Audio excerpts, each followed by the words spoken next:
6 months ago, I uploaded the previous part to this challenge. That video managed to get more views than the first part. Eventually the views on the two videos started evening out, but either way there was now way more people wanting a part 3. It took longer than I would have hoped, but finally here's the video. Another 100 days in the most limited Terraria skyblock map possible. So after logging back in, I spent the first 2 days relearning the controls. I hadn't played Terraria in multiple months at this point, and the first thing I was going to do was kill the twins. And those of you who saw my last episode, you'd know I had a strategy. I figured out that the way the twins spawn is the same as any other enemy, meaning if one of the two twins failed to spawn, I would be left with only one. It's also possible that neither or both of them spawn, so if they didn't spawn how I wanted them to, I'd have to press Alt F4 and reload the world. So on day 202 I spawned the twins, or just Retinazer because it's the easiest of the two. All I had to do was shoot and dodge it, but dodging the lasers from the second phase is kind of challenging, but if I put myself in a box it wouldn't shoot me, and using the Sergeant United Shield or the Nimbus Rod, I was able to do damage without taking damage. I was originally going to use fireworks because they do a lot more damage, but I forgot to bring them for the battle, but eventually I managed to kill the twins. So I then opened the bag, but like the destroyer, there was nothing I really needed. However, speaking of the destroyer, in the last episode I said this. So on day 113, I got the destroyer spawner. This would be the only one I ever get, but that's fine. This was in fact not fine. The only way I managed to find that would allow me to kill Skeletron Prime would require the destroyer, and because I had already killed the destroyer, I wouldn't be able to get a second spawner. But what does destroyer have to do with killing Skeletron Prime? Because I'm 2-shot from almost anything and Skeletron Prime has 4 arms, I would need to find a way to get rid of his arms, but it was going to be way too hard to manually fight the arms. I figured the best bet would just be attack the head and ignore the arms. The best way I found of doing this is by using fireworks. As you can see here, while using an auto clicker and a lot of fireworks, I could do a lot of damage to the head, and because it was a medium world, there wasn't enough room to have fireworks completely kill him. Not only that, but the auto clicker was inconsistent, as about a quarter of the fireworks never even went off. I tried multiple different auto clickers and even made my own, but due to the way Terraria was made, many auto clickers didn't work properly. You could send a request to click the mouse, but it wouldn't even register. But to make sure my plan worked, I created a mod that would shoot off a firework if the mouse was hovered over it. Obviously I couldn't use this, but it wouldn't do enough damage anyways. So like the twins, I wanted to see if I could spawn Skeletron Prime without spawning the arms, but unfortunately the code forces the arms to spawn, unless all the NPC spots were full. If I could find a way to keep only one NPC slot open, I could then spawn Skeletron Prime without the arms. Technically this is a feature, and so I'm going to allow it. Traditionally this is done with dummies, however I don't have the sawmill to create them, so we needed to find a way to spawn around 200 NPCs. And luckily, because I've been playing this world for over 80 hours now, I had well over the amount of critters I would need, so I just had to spawn 200 of them. But unfortunately the game only allows you to spawn around 150, which would always leave exactly 50 NPC slots open. Maybe it's possible to get 50 enemies to spawn, but I don't think I've ever seen 50 enemies on screen at once, so I had to find a way to force the game to spawn more NPCs. And then I remembered the destroyer. The destroyer spawns 82 separate NPCs, those being all the segments of its body. So this is why the only way I could find to kill Skeletron required the destroyer. But how am I going to get another spawner? Well, unfortunately I'm not able to, but it doesn't mean it wouldn't be possible before I killed the destroyer, which is why unfortunately I'm going to cheat it in. The challenge is still 100% possible, assuming it's possible after this. If I knew I needed 2 before killing the destroyer, I would have gotten a second one. However, I will now keep an extra mechanical skull and eye, in case I end up needing either of them later. But either way, I now have a plan to kill Skeletron Prime. All I would need to do is spawn around 150 critters, but leave one out for later, and then spawn the destroyer and hope he didn't kill all the critters, and then get the destroyer to the point where he's almost dead, and then kill that one critter that we left to the side, which now leaves one open NPC slot. We have to hope no enemies spawn and then spawn Skeletron Prime. We then have to kill the destroyer without dying ourselves, and after all that, then we can start attacking Skeletron Prime.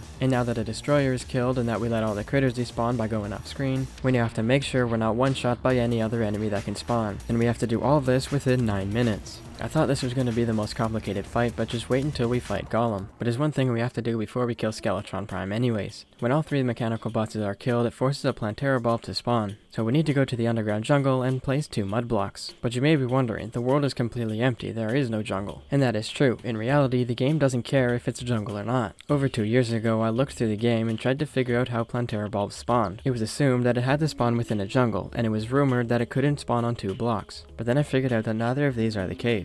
The game checks for a valid place to spawn the Plantera bulb within this green box, and as you can see, a third of it isn't even in the jungle. So using T-Edit, I moved the entire world and placed a series of 2 jungle grass blocks, and after killing a third mechanical boss, the Plantera bulb spawned. I even tested it with less jungle grass blocks than what you see on screen, and I still had it spawn, meaning it did not need to be in a jungle and it could spawn on 2 blocks. 2 years ago, this was the last technical roadblock. Without this information, nobody would be able to create a world this limited, but now after all this time, I can test if this actually works in a real scenario. scenario. So I plugged my world values into the code so I could map out where in the world it could actually spawn. And it was going to spawn somewhere within this giant box. Statistically, there was a higher chance that it was going to spawn lower down, so that's where I placed the blocks. And because this was my first time placing mud blocks down here, I was able to get new mobs, those being from the underground crimson and underground jungle. So because I already had the jungle, I figured I would farm here for a bit. So after farming for a while, I never got anything useful. And after checking the wiki, I realized that there isn't anything useful that I needed. But I did realize that the crimson could give me ichor. With ichor weapons, I would be able to lower the defense of any enemy or boss. So I turned the jungle into a crimson and started farming. And while I was farming, I checked the wiki to see what I could make with it. And then I realized that the only useful thing I could make was ichor darts.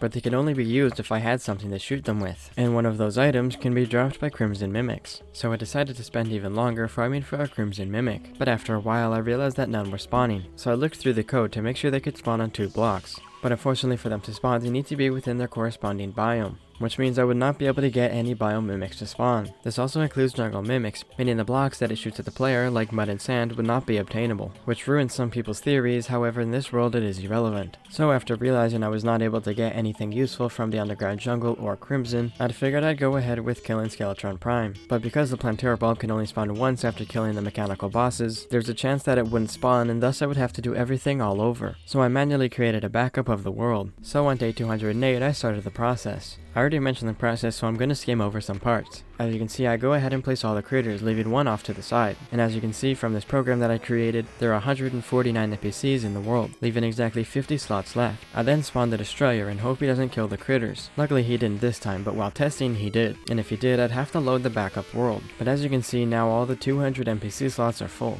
So after 4.5 minutes of fighting, being careful not to kill it, I now had to spawn Skeletron Prime. Luckily it was a success first try. But now I had to kill Skeletron Prime. The issue is now I only had around half the night left, so I had to make sure I hit almost all my shots, but also make sure I don't die to any other enemies like I almost do here. Only 3 more damage and I would have had to restart the whole fight, but eventually I end up killing Skeletron Prime. Unfortunately, I don't exactly know what time it was when I killed him, but according to my calculations, this entire process took 9 minutes. If I was only around 10 seconds too late, I probably would have been one-shot by Skeletron Prime during daytime. But anyways, now I had to hope that the Plantera bulb spawned, and very surprisingly, it did. Even though I know it was technically possible, I figured that this was going to be such a rare event, to the point where I thought I'd had to cheat the Plantera bulb in. But luckily, I never had to do this. But now that it's spawned, all I have to do is kill Plantera. This luckily isn't going to be as complicated as Skeletron Prime, but still required some interesting strategies. Originally, I thought this fight was going to be impossible, but it turns out this was almost the easiest fight so far. In a normal world, Plantera has multiple blocks around her that she can grab onto, but in a skyblock world, there aren't any of those blocks. And because she shoots at the player, the easiest way to kill her would be outside of that range. And luckily, because she doesn't despawn off screen, if I place the platform far enough away, I could shoot her without taking any damage. But she'd be able to grab onto the platforms I stand on, meaning I'd have to think of something else. Unfortunately, I'm not able to get any mounts that allow me to float, and there aren't any blocks that she can't grab onto that I can stand on, that I'm aware of. But then I realized that ropes can almost do the same thing. If I place a bunch of ropes around 250 tiles away, the projectiles she shoots would not be able to reach me. Meaning if I could get a weapon that shoots almost perfectly straight, I'd be able to do damage to her while she can't do damage to me. And because this is skyblock, the arsenal of weapons I have is very limiting. But eventually I found a weapon that shoots perfectly straight, with projectiles that last long enough to actually hit her, that being the Unholy Trident. Unfortunately, this is a rare drop from Red Devils, so I would have to do a lot of farming in the underworld. So on day 210, I went farming. Unfortunately, something happened to OBS while recording, but I eventually did get the weapon. And luckily, because this weapon was magic, I was able to use some accessories and buffs to make this fight even faster. So on day 211, I spawned Plantera and made my way 250 blocks away so I couldn't get hit. As you can see, the projectiles don't hit me, however I can do damage to her. Unfortunately, I somehow managed to forget the accessories, buffs, and armors that would help speed up this fight, but luckily they weren't actually needed. But with this being the case, the fight ended up taking 11 minutes. But eventually I killed Plantera. Now with her dead, I was able to get the Cyborg and new Solar Eclipse enemies. The Cyborg was basically useless, but the Solar Eclipse on the other hand would allow me to get weapons and wings. Now one thing I should mention is I'm not opening the Plantera bag yet. At this point I had no idea how I was going to kill Golem, so I didn't know of which weapons I could get would be the most useful. But while I come up with ideas for Golem, I had a Solar Eclipse happen. And there were a couple of things I wanted, those being the Demon Scythe and the Mothron wings. I didn't end up getting either of those, but I did end up getting the Bloody Machete, Chainsaw, and Sphere Staff. I completely forgot about the Sphere Staff, and interestingly it's one of the only summoning weapons I can get. But the next step to this challenge is killing Golem. This will be the most complicated fight so far. I had to take into account every buff, accessory, armor, weapon, and damage boost I could get. I spent multiple hours looking through the wiki and even longer finding a setup that would work. I'm not going to explain the whole process yet, but I will start with the easy things such as defense. In the last episode I mentioned how getting the ancient shadow armor wouldn't be very helpful, as it was going to take a very long time to get and the benefits weren't great, but after testing, the 10 extra defense that it gave was almost crucial for surviving a laser attack, and with a dozen or so extra defense boosts,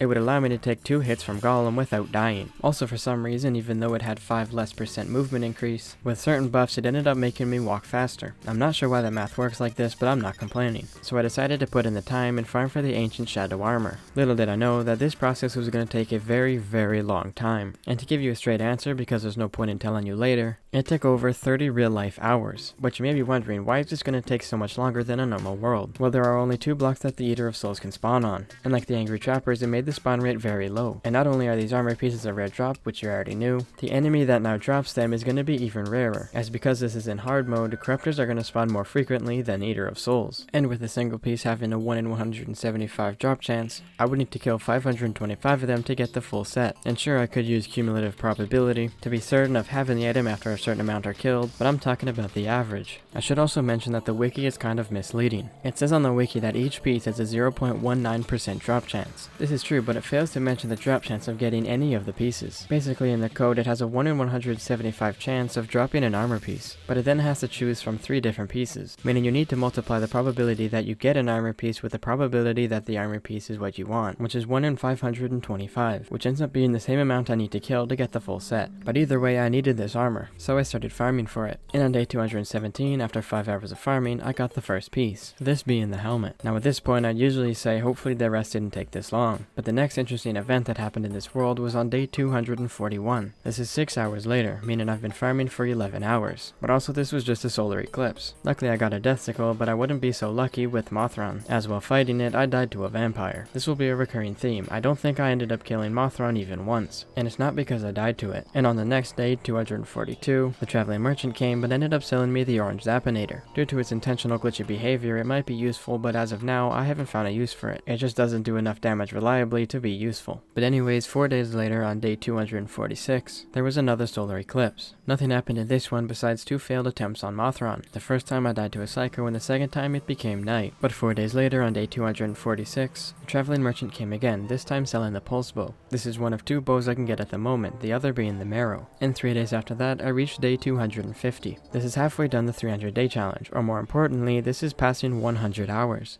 But luckily 3 days later we got a second armor piece, this being the leggings. At this point I had spent 15 hours farming for this armor, and all I needed was a chest plate. But I wouldn't be so lucky, as on day 257 I got a second helmet. I got 3 pieces of the armor, but not the ones I needed. And on day 259 I got a second pair of leggings. At this point I have 2 helmets and 2 leggings. I was statistically likely to get a chest plate on my next piece, so on day 281 I got a third helmet. I now have 3 helmets and 2 leggings with no chest plate. I had been farming for around 27 hours. This is 67 in-game days of farming. More than 50% of this 300 day challenge has been taken up just by farming for this armor. But finally on day 289 I finally got the chest plate. In total I had spent 30 hours of farming. Statistically it should have taken 18, and because it took so long there are only 11 days left until the challenge is over. So then I equipped the armor, and as you can see the speed difference is basically negligible. So with this 10 extra defense I'm ready to kill Golem. But first I need to figure out how. Like I said before, the Golem fight is going to be the most complicated fight so far. I spent multiple hours trying to figure out a way to cheese the fight. I looked at almost every video I could find on YouTube about this with no luck. Eventually I found a way to cheese it, but it was only the first phase, and the next best option for the second phase would actually be manually fighting it. But this is obviously going to be hard, which like I said before means I need to take into account every armor, accessory, buff, and weapon I can think of. So after multiple hours of testing, here's a list of buffs and accessories that I would need. A Moon Charm and Moonstone for overall stat boosts, meaning I'll be fighting at night. Philosopher's Stone for quicker healing. A Cross Necklace for more invincibility frames. This is useful because I take knockback and don't want to be hit into anything else. A Sunflower for more speed boost and decreased spawn rate. A Sharpening Table for melee weapon sharpness, meaning I'll be using a melee weapon for most of the fight. The Moonstone and Moon Charm also help with melee stats. A Crystal Ball for magic weapon boosts, such as a Nimbus Rod. A Cake from a Party for more movement speed. A Food Item for extra stats, such as defense. An Iron Skin Potion for more defense. A Swiftness Potion for even more speed. A Campfire for faster healing. And last but not least, a Jetpack for faster vertical movement. And then for weapons, I'll use the Pulse Bow for the first phase. I'll explain why later, but for the second phase I'll use the Seedler. This is the best melee weapon I can get. I'll also use the Nimbus Rod and Sphere Staff for extra damage. But now moving on to the actual arena. I can use a Hoink setup like this so he can't get close to me. But with the Pulse Bow I can still do damage to finish the first phase. But because Golem's head shoots lasers, I would need a good way of dodging them, which is why for the second phase I'll be fighting him in an arena. And as you can see, the entire arena is covered in walls. This is so no enemies can spawn. And the bottom half of the arena is covered in lava. This is to do more damage, but also so he doesn't jump too high. This is also why I did it in the underworld. You can also see that a Dryad is down here. The buff that she gives can give me an extra 8 defense. But this was all done in a test world. Now I actually had to do it. So after a couple hours of building and a lot of dying, I created the arena. But by this point I was almost done the challenge. I still had to farm for a couple more accessories, and with how long that could take I might not be able to kill the Golem. But luckily there ended up being enough time. And on day 294 I moved the altar down to the underworld. I just needed to wait for the next night. And while waiting on day 295 I killed my first wyvern. I wanted to see how good the jetpack would be at moving vertically, and it seemed to help. It was the only way that I found that I could easily dodge it. But anyways, when night came I went down to kill the Golem, and after making sure I had all the items I spawned it, and quickly made my way over to where he couldn't hit me, and proceeded to shoot him for the next couple minutes. And when both fists were down I moved to the main arena. While testing I still wasn't 100% sure if this strategy would work. This part relied almost completely on dodging the projectiles. I had to keep track of every projectile so I wouldn't get hit. Along with that, make sure I don't get hit by Golem itself. And if I stopped paying attention for even half a second, it could lead to my death, which almost happened here. But eventually I killed it and collected the treasure bag, but I didn't open it right away. The first thing I wanted to do was buy better wings from the steampunk, because that I knew I could get, unlike the items from the treasure bag. The weapons from Golem aren't very good in my opinion, and I figured the sunstone would be the best option. But I also wanted the picksaw because the pickaxe I had wasn't very good, so ultimately I wanted the picksaw and the sunstone.